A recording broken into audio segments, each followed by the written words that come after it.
Salam alaikum Azul Fillaoun, bonjour. Dans une émission précédente, j'avais affirmé que la visite de Sisi Ier en Algérie avait pour objectif, entre autres, plus ou moins urgent, de mettre au point une alliance militaire pour prendre la Libye en étau et, en même temps, soit apporter une aide au sol à une éventuelle intervention occidentale, soit s'y substituer intégralement en y jouant le rôle de gendarme régional. Ce qui ne fait désormais plus de doute est que cette alliance recevra ses ordres de qui on sait. Ce sont ceux qui sont derrière la réélection de Bouteflika, l'éviction de Morsi et l'élection de Sisi, qui tireront les ficelles à Pantin. L'Égypte et l'Algérie, quant à elles, tireront les marrons du feu, si je peux dire. La Libye est à feu et à sang. Contrairement à la Tunisie, qui a su empêcher la contre-révolution de faire exploser le pays, la Libye a très vite succombé à l'anarchie et à la violence civile. Il faut dire qu'en Tunisie, contrairement à tous les pays qui ont été secoués par le printemps dit arabe, le peuple tunisien avait réussi à maintenir intactes ses capacités au civisme, au sens de l'État, à une disposition presque naturelle à la démocratisation, malgré des décennies d'un régime policier parmi les plus durs de la planète.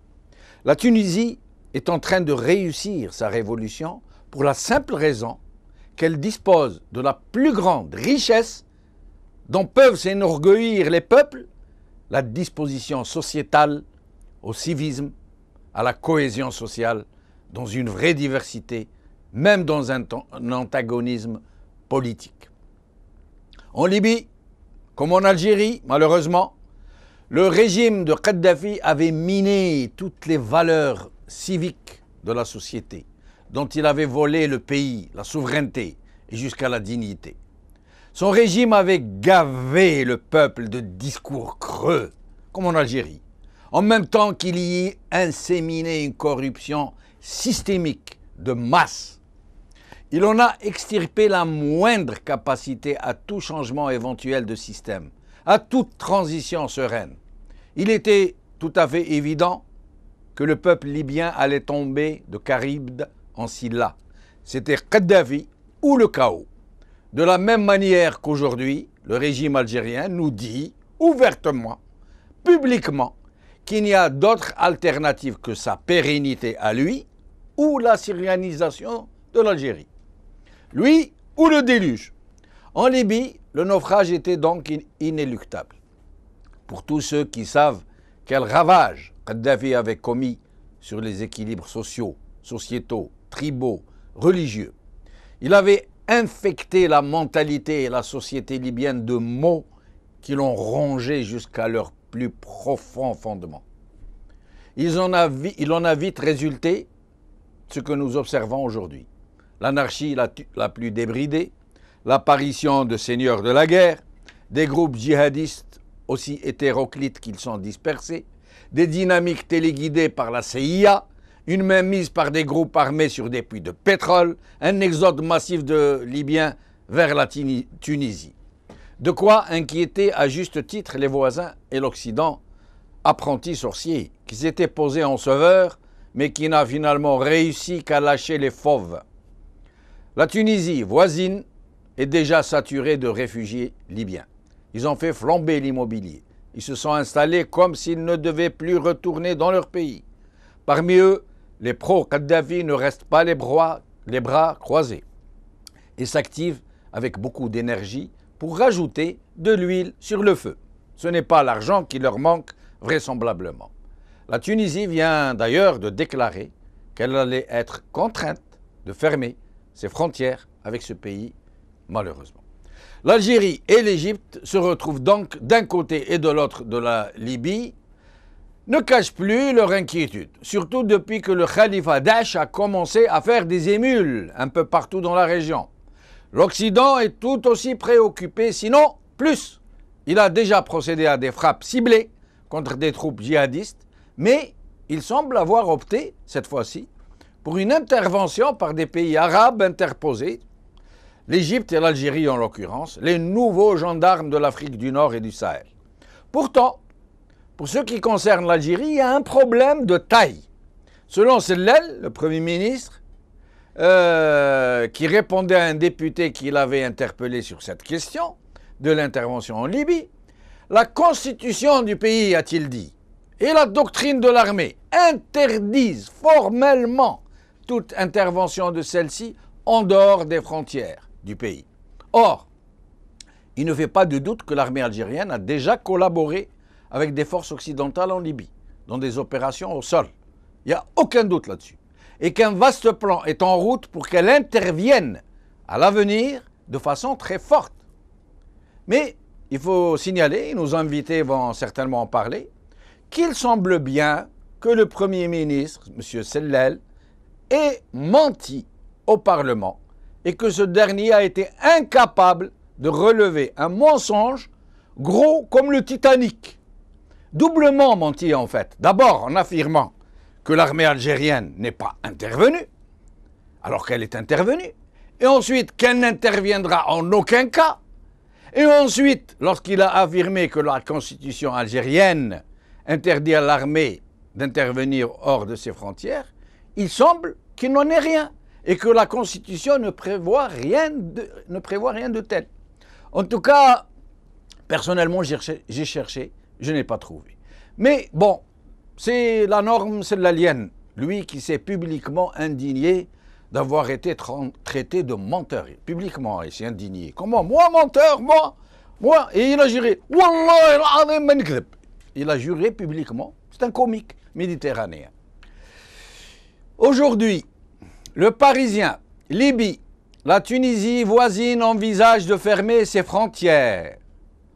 Al-Watan, Libye, probable intervention militaire d'Alger ou du Caire.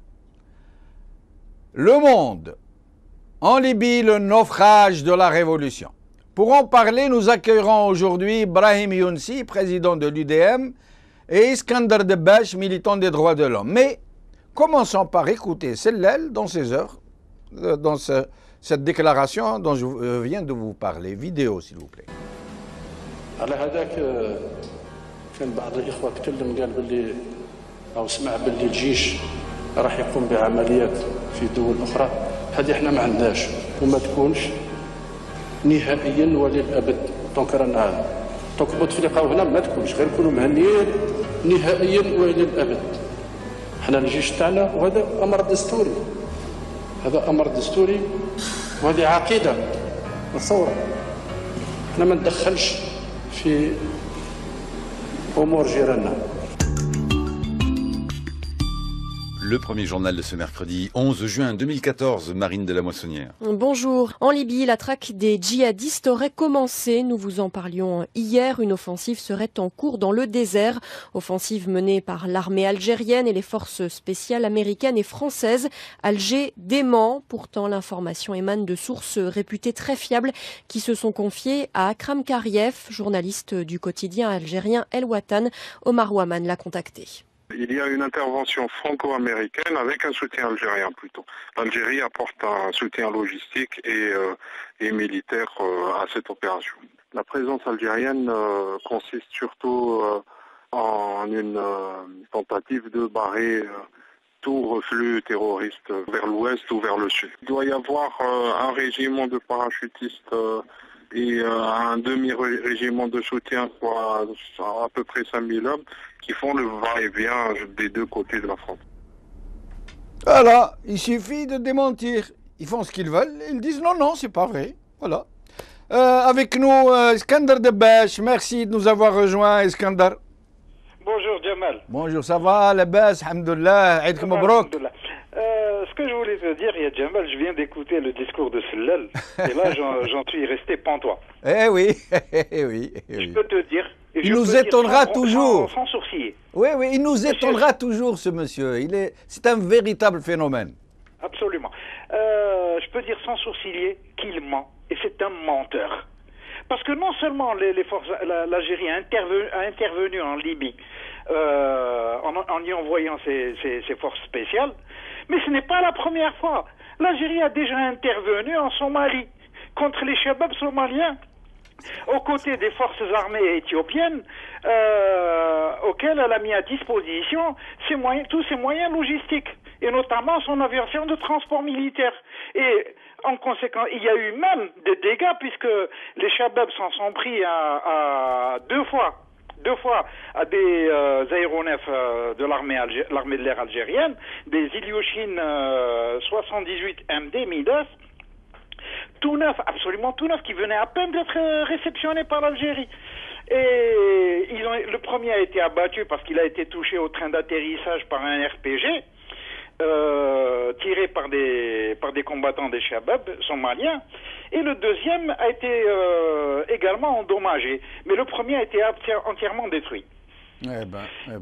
Ça s'est passé, l'intervention algérienne en Somalie s'était passée entre 2006 et 2009. En conséquence à cela, le 1er janvier 2011, il y a eu un acte de représailles. Un acte de représailles qui s'est déroulé, c'est-à-dire sous le gouvernement d'un acte de piraterie, contre un navire de commerce algérien, le MV Blida, où 25 marins algériens ont été pris en otage. Jamais depuis l'indépendance de l'Algérie, un mouvement subversif n'avait touché aux intérêts algériens en Afrique. Oui, oui. Et c'est la première fois, pour la première fois, un groupe subversif, parce que attention, les pirates sont un peu liés au groupe subversif en Somalie. Oui. Ils ont partie liée avec les groupes subversifs, donc ça a dû se faire sur commande. Ils se sont attaqués à un navire de commerce algérien et ont pris 25 marins algériens en otage. Ça a été la conséquence. Mais bon, ensuite, l'affaire... Donc sinon l'armée algérienne était déjà intervenue, ce n'est pas la première fois. Mais on connaît aussi des histoires d'intervention, de collaboration, de coopération du DRS avec la CIA, avec d'autres services secrets qui ne sera même pas utile de nommer pour ne pas trop salir l'armée algérienne en ces temps où Gaza est sous les bombes. Donc ils ont toujours collaboré avec les Occidentaux qu'ils vilipendent du haut de leur tribune, etc., le colonialisme. Absolument. Donc, absolument. Mais sinon... Ce que je voudrais dire, c'est comment on en est arrivé là. Oui, oui. Bon, on en est arrivé là, c'est Jamal, c'est-à-dire à la faveur de deux événements, c'est-à-dire à la faveur de deux événements distincts. D'abord, il y a eu l'offensive de la France-Afrique à partir de mars 1986, c'est-à-dire sous la gouvernance sous un gouvernement de droite à la faveur de la cohabitation, c'est-à-dire ça s'est passé sous la présidence socialiste de François Mitterrand. Donc à ce moment-là, il y a eu une grande offensive de la France-Afrique avec Jacques Foccart qui a attaqué pratiquement tous azimuts, et qui s'est terminée bien sûr par une série de coups d'État avec des massacres à peu près dans tous les pays d'Afrique. Il n'y a pas eu que l'Algérie qui a été touchée par les massacres. Alors, au moment où il y avait des massacres en Algérie, des massacres organisés par les forces armées algériennes contre les Algériens, contre des villages en Algérie, en même temps, il y a eu des massacres aussi au Rwanda, notamment au Libéria, en Sierra Leone, au Kivu, au Congo, etc. et dans d'autres pays d'Afrique. C'est-à-dire l'attaque, elle a été absolument foudroyante.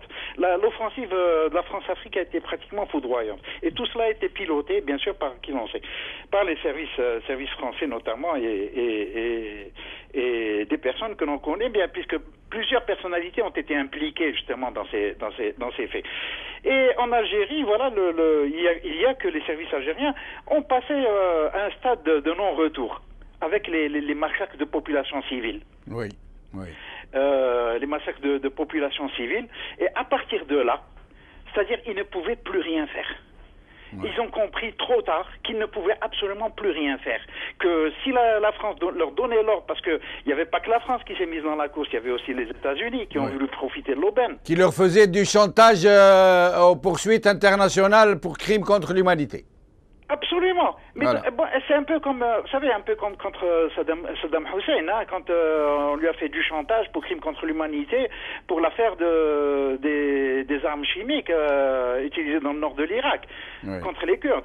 Bon, il y avait cela, mais sauf que la différence, c'est qu'en Algérie, le régime était absolument honni par la population. La population criait ouvertement dans la rue pouvoir assassin. Oui. Ils savaient qu'ils jouaient sur du velours. Restez avec nous, Iskandar Debbache. Nous allons accueillir notre ami Brahim Younsi, président de l'UDM. Mais c'est Brahim, merci de nous avoir rejoints. C'est Brahim Younsi. Oui. Ahlan bik, c'est Brahim. On a difficilement pu mettre la main sur vous. Vous étiez perdu dans l'espace. Alors donc il y a eu une mauvaise compréhension entre nous, de ma part en tout cas. Je pensais que tu avais trouvé quelqu'un.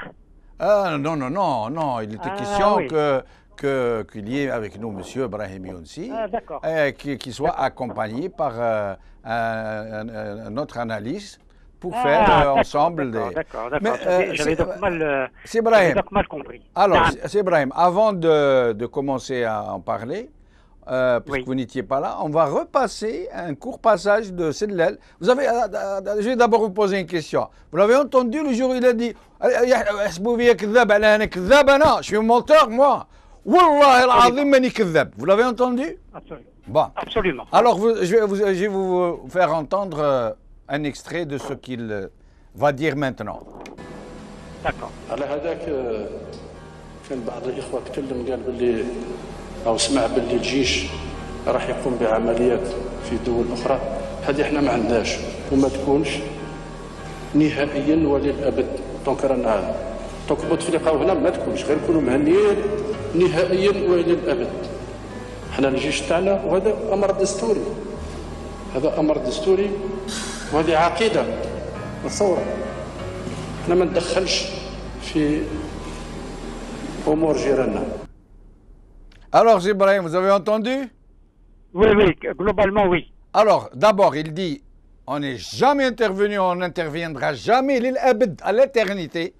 Et ensuite, il dit, c'est la Constitution qui en dispose ainsi. Tout à fait. Alors notre ami Iskandar Debbache vient de nous dire, d'abord, c'est pas la première fois, c'est pas seulement la première fois en Libye. L'armée algérienne est déjà intervenue en Somalie, où elle s'est fait descendre un avion et abîmer un autre par les Shabab, bon, c'est une pratique ordinaire hein, de gendarmes sur mesure. Et ensuite, cette histoire de constitution. Vous-même qui êtes assez pointu en la matière, assez au fait de ces choses-là, est-ce que la constitution algérienne, comme l'affirme Sedlel, prévoit que l'armée algérienne ne peut pas intervenir en dehors de ses frontières? Jamais. Ah, jamais. Aucune constitution, je dis bien aucune, depuis 1963, depuis la première constitution de 1963 jusqu'à la dernière révisée, aucune constitution algérienne n'a prévu la non-intervention de l'armée algérienne à l'extérieur de ses frontières ou hors de ses frontières. Mais c'est énorme alors. Et ce qu'il a dit, il ne l'a pas dit à un journaliste. Il l'a dit devant le Parlement à la suite d'une interpellation d'un député. Et c'est passé à la télévision nationale. Et personne, aucun juriste, aucun journaliste, aucun constitutionnaliste, aucun parti politique n'a relevé cette énormité. Absolument. C'est incroyable. Absolument. C'est incroyable. De toutes les façons, ce n'est pas la première fois et ce n'est pas sur cette question seulement que la Constitution, on fait dire à la Constitution ce qu'elle n'a jamais dit. Ce n'est pas la première fois. Vous pourriez nous dire autre chose pour mettre un peu de sel dans ce qui est déjà très très salé? C'est le cas aujourd'hui. Oui. Depuis la Constitution de 1996, c'est en effet le cas. Oui. Mais la Constitution de février 1989, elle ne prévoyait pas, par exemple, l'interdiction des partis fondés sur la religion, etc., etc. Oui. Or, tout le monde affirmait à haut cri que la Constitution interdisait, par exemple, la reconnaissance du Front islamique du salut. Absolument. Tout le monde invoquait la Constitution pour dire que la reconnaissance du fils et son agrément était anticonstitutionnelle. Tout à fait. Alors que cela est fondamentalement faux, constitutionnellement faux. Ce qui est vrai, c'est qu'il y a une loi, la loi sur les partis politiques, qui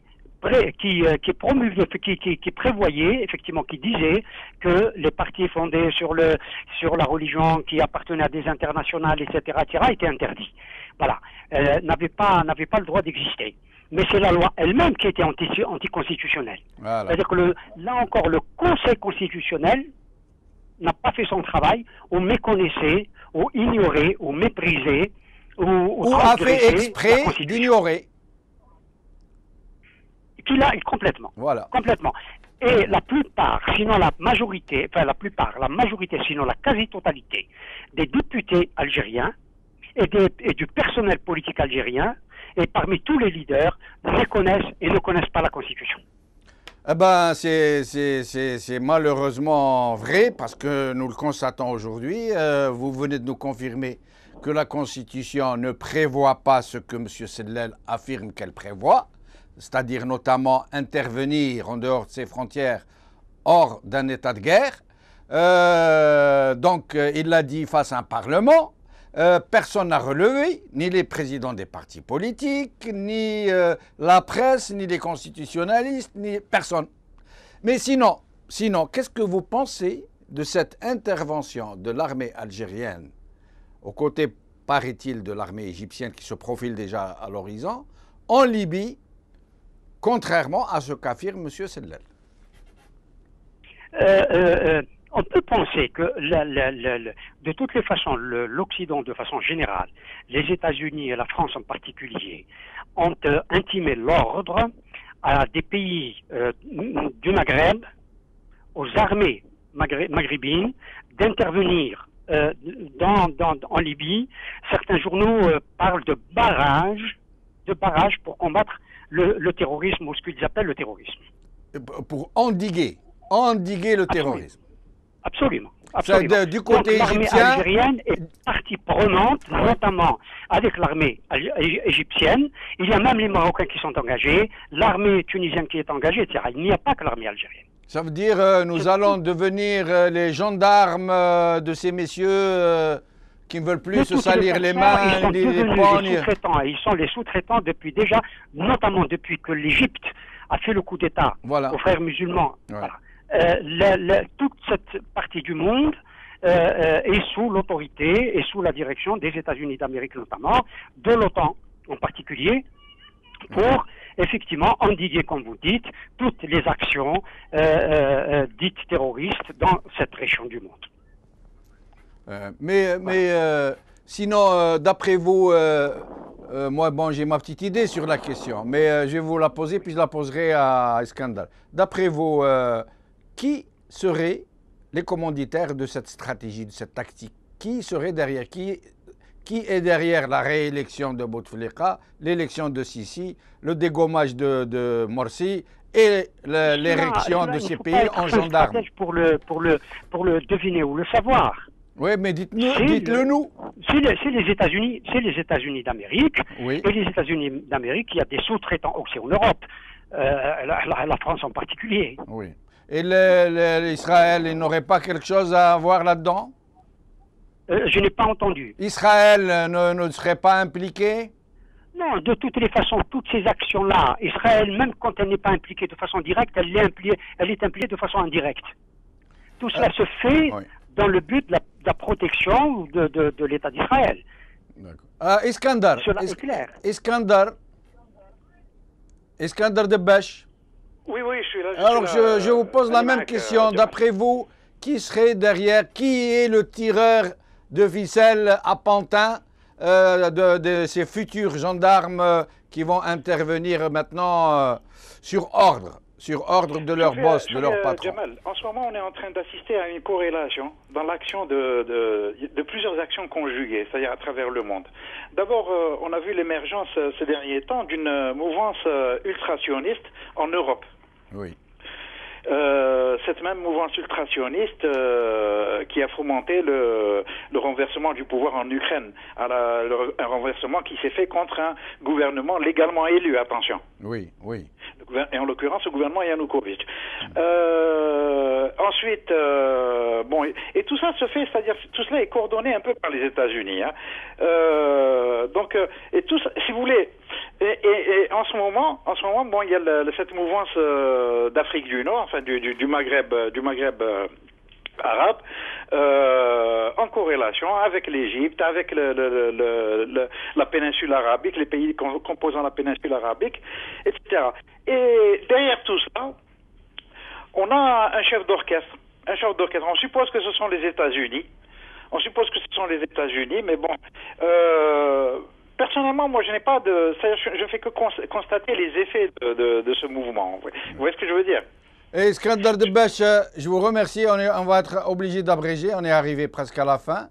Merci de nous avoir accompagnés et j'espère vous retrouver bientôt. Brahim Younsi. Pour clore cette discussion en moins d'1 minute, d'après vous, qui est le vrai chef, le maître d'œuvre? États-Unis ou France? Ou Israël? Non, les maîtres d'œuvre, ce sont les États-Unis d'Amérique. D'accord. Il n'y a pas de doute à cela. Et la France est donc un sous-ordre? Le bénéficiaire direct de ces actions, c'est évidemment Israël. Et pour revenir à l'Algérie ne peut pas ne pas intervenir, dans la mesure où le Maroc est, lui, impliqué dans ces opérations. L'Algérie a la question du Sahara occidental qui lui prend toujours au nez. Oui. Cette question-là, il faut le dire, sans porter atteinte aux droits des peuples à disposer d'eux-mêmes, est devenue la pierre angulaire de la politique étrangère algérienne, en lieu et place de la question palestinienne, et ceci depuis le milieu des années 70. Merci Brahim Younsi, merci, en espérant vous revoir bientôt. Cette émission est maintenant terminée. Bonne soirée, salam alaikum, à demain.